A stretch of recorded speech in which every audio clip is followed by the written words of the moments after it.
Graphex Mining has announced the execution of a non-binding term sheet for a 50% equity joint venture agreement with a Chinese syndicate, as well as offtake terms for 50% of the project's production. This has resulted in an updated valuation for Graphex of $1.61 per share. The increase to our valuation was due to a reduction in our discount rate assumption, as well as adjusting our debt and equity assumptions in line with the term sheet.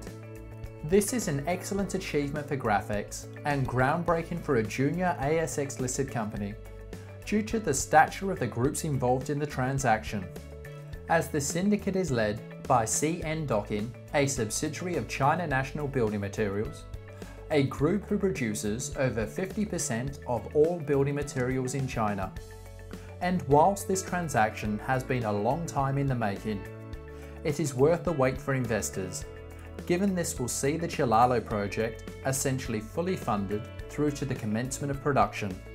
This significantly reduces the requirement for Graphex to complete future capital raisings, meaning the already tight capital structure will remain similar in the future.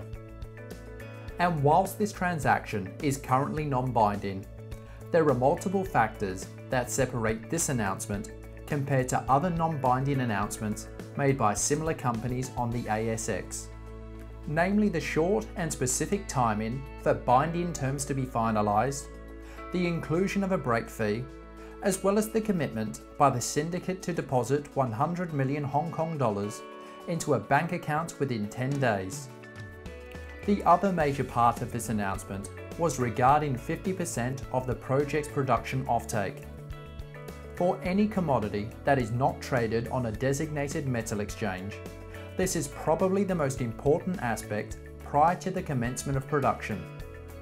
Offtake is essential as there are only a limited number of consumers of the product globally.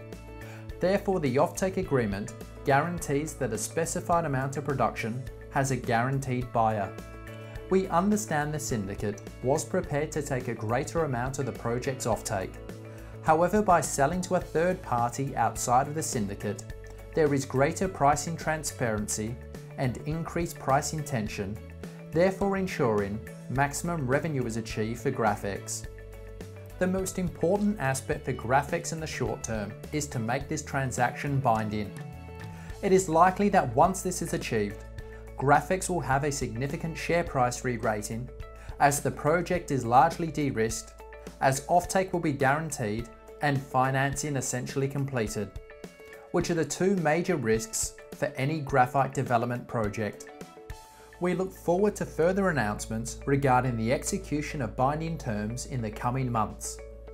In addition, this should see the Chilalo project catapult ahead of other graphite development projects in Tanzania, as it is now likely to become the country's first commercial producing graphite asset.